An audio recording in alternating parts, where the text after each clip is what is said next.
Live from downtown Detroit, home of WDIV and Click on Detroit, Local 4 News at 6 starts now.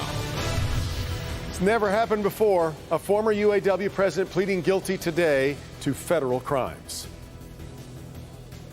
The protests against racial injustice continuing in Detroit tonight as new charges are announced against 4 former police officers in the death of George Floyd. And the George Floyd case is where we begin tonight here on the News at 6. Charges against former officer Derek Chauvin have been upgraded now from third-degree murder to second-degree murder. The other 3 officers who were there at the scene when Chauvin had his knee on George Floyd's neck for several minutes are now charged with aiding and abetting murder. All 4 men could now face up to 40 years in prison. I ask for your patience again while we limit our public comments in pursuit of justice. I also ask for your trust that we are pursuing justice by every legal and ethical means available to us. And as in so many other cities, we've seen protesters have gathered in Detroit once again. Let's bring in Jason Colthorpe standing by live with a look at how things are proceeding today. Jason. This is a bigger protest today, Devin. It just turned onto MLK from Woodward, and you can take a look as they chant and celebrate the life of George Floyd while protesting against police brutality. Now, I can tell you, the organizer of this protest, same as last night, Tristan Taylor, who was arrested last night, came straight, left jail, went to his lawyer's office, and then straight to this protest, he told me. Also, the other side of this is young Stefan Perez. He said tonight he's going to take his group home. They're going to abide by the curfew, but Taylor says they will not. They're out here to fight for justice, they say, and that to prove that this curfew is unjust. We'll be following it all the way until 8 o'clock and beyond. Back to you guys in the studio. Okay, Jason. Young Detroiters have been garnering a lot of praise for their handling of some tense situations during these protests. One of the standouts has been a 22-year-old woman named Gabrielle Wilson. Defender Sean Lay live with a look at why this young lady's presence has been so important for protesters and police alike. Sean. We're going to want to give people an in-depth look at exactly what she was doing. Gabrielle Wilson had never been to a protest before this week. Now she's leading them when a group came right here to Gratiot Avenue near Connor to clash with police. She led her group back downtown. She said she wanted them safe. She wants to do this differently. This is a peaceful protest. Local 4 defenders taking you inside the protest where a 22-year-old from Detroit is standing out. We're trying to do great things, and today by following the rules and following what we all believe in. Standing out for her strong message against police brutality and her ability to keep things calm. Detroit's mayor even noticing. She was fearless. I mean, she was just magnificent. And I hope the media will seek her out.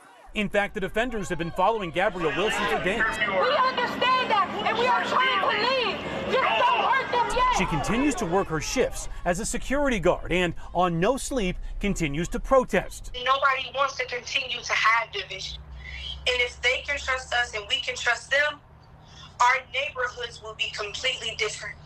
Last night, one group took off up Gratiot, making it clear they wanted a confrontation with police. Wilson led a group away from confrontation. I had to make a decision. If I wanted to keep my people safe, or did I want to go with my pride? And my choice was to keep my people safe. Gabrielle also standing out to Detroit filmmaker Stephen McGee. Gabrielle Wilson is a passionate woman that's trying to be eloquent to the police and lead a movement at the same time. I'm angry with you. I am angry with you. But there is a way to do things. He's following the protests and could have followed the chaos and confrontations. He found Gabrielle Wilson far more interesting. She's grabbing the microphone, but now she's being handed the microphone. As long as these people are safe, as long as people get to go home and come back tomorrow, I don't care how. Back here live from Detroit's east side, if you look at Stephen McGee's Instagram, he walked with Gabrielle the entire way back downtown. And so many other protesters gave Gabrielle so much flack for not confronting police or being tough enough with her protest. She says she cares nothing about that. She's passionate about her message, passionate about defending Detroit. We're live on the east side tonight. Sean Lay, Local 4 Defenders. Certainly see that passion. Okay, Sean, thank you. Arab and Muslim American faith and community leaders gathered at the Islamic Center of Detroit today to denounce injustice in all its forms. We as a society have woken up. We have been shook to our core. And hopefully we can take advantage of this moment to really effectuate substantive change, where one day we will be saying that there's only one race, and that's the human race.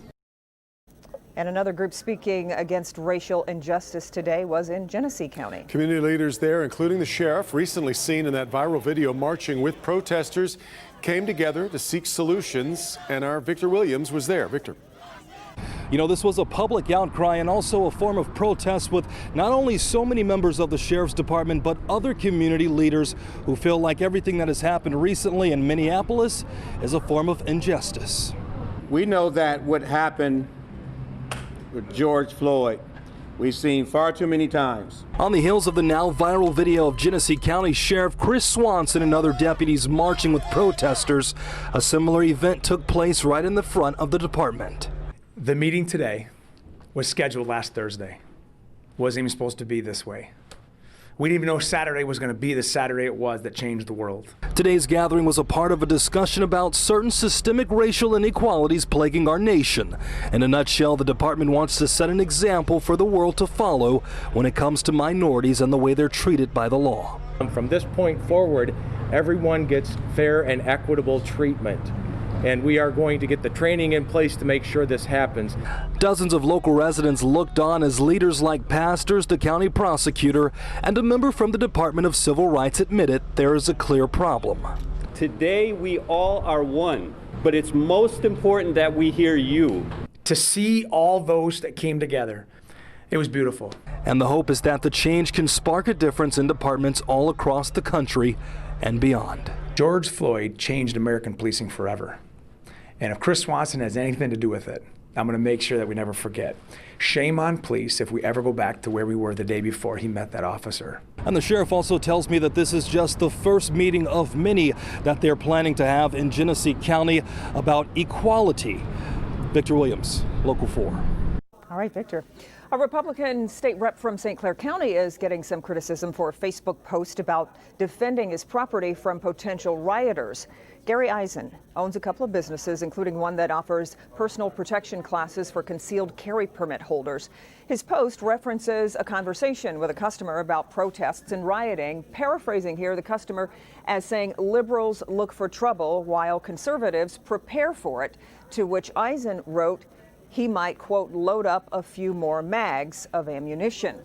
Protest marches are planned for Thursday and Friday in the Port Huron area. After some people reacted negatively, Eisen told the Port Huron Times-Herald that he was, quote, just making a joke. Today brought a historic bit of embarrassment to the United Auto Workers. For the first time, a former UAW president has pleaded guilty to federal crimes. Now former president Gary Jones faces jail time. Our business editor Rod Maloney live downtown with the story. Rod? Yeah, you know, Devin, Gary Jones was a guy who was fairly informal. You'd see him in a golf shirt or in business casual. But today in federal court, in a Zoom session, he was in a jacket and tie, being very apologetic to the judge and to the union.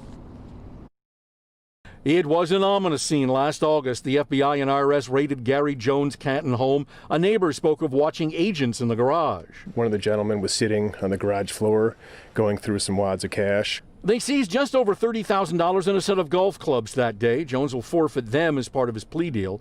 Jones admitted to one count of embezzling roughly $1 million in union funds by padding expense accounts and taking lavish vacations at Palm Spring golf resorts, drinking fine scotch and smoking expensive cigars, and taking cash from another union leader who's also pled guilty. He also pled guilty to hiding income from the IRS, leading to a $42,000 tax bill he now owes. Jones read a statement to Judge Paul Borman, quote, I apologize to my UAW family for this betrayal of trust and pray that they will forgive me, end quote. Jones also admitted his thefts came prior to his 16 months as president, but also admitted that he told the feds more information of wrongdoing that they didn't know about. They're using that as cooperation into further UAW investigation. Current UAW President Rory Gamble put out this statement this afternoon, quote, former President Gary Jones and others abused their high-ranking positions and violated the trust of our members. Their actions were selfish, immoral, and against everything we stand for as a union. As we close this chapter, we will continue to focus on implementing the necessary reforms to protect our members, end quote. But to close a chapter, you have to tell the feds that, and they are still investigating in the UAW, and it looks like they have other targets in mind, and Gary Jones and his testimony is going to be helping in the further prosecutions. Back to you. Well, Rod, what kind of prison time do we think we're looking at here? Well, the recommendation is 46 to 57 months, just under 5 years, but he does have considerable restitution. One of the things that came out in court today is that he's going to have to give back $81,000 from the Flower Fund. That's money that goes for flowers. Yeah. It's donated for flowers for UAW members, and also $38,000 in the Solidarity Fund. So he has much to do besides serve prison time. Over $100K right there. All right, Rod. Another day of encouraging signs in the fight against COVID-19 in Michigan. While the state has lost another 17 people to the virus, that's one of the lowest daily numbers we've seen. 307 new cases were reported today across Michigan. Big development today involves hospital visitation rules. Governor Whitmer has rescinded the executive order that prevented people from visiting patients in hospitals, outpatient clinics, and doctor's offices. However, there are new rules in place. You must be evaluated before entering. You must wear a mask, and visiting hours will be limited. A Detroit man facing charges after trying to scam the emergency loan program designed to help businesses survive the COVID-19 pandemic. According to the complaint, 51-year-old Daryl Baker obtained nearly $600,000 from the Paycheck Protection Program for his company, Motor City Solar Energy. One problem, the state dissolved the company as a corporation last July. The feds say Baker purchased cashier's checks and used the money to buy 4 vehicles for himself and family members. Baker is the first local person charged with defrauding the program. Been a bit of touch and go today. Tuning in Ben Bailey's live shot. Let's roll the dice and see what we get here. And hey, 7. I'm just going to sit real still and hopefully I don't screw anything up. But I'll tell you, we don't have a lot of rain in this forecast. The ones that we do have, the chances are coming Friday and could be strong. We'll look at that coming up next, guys. The coronavirus lockdown has led to a dramatic drop in Michigan kids getting vaccinated, and that has doctors worried. I'm Dr. Frank McGeorge. Coming up, I'm talking to one of our local 4 moms about going to the pediatrician in the midst of a pandemic.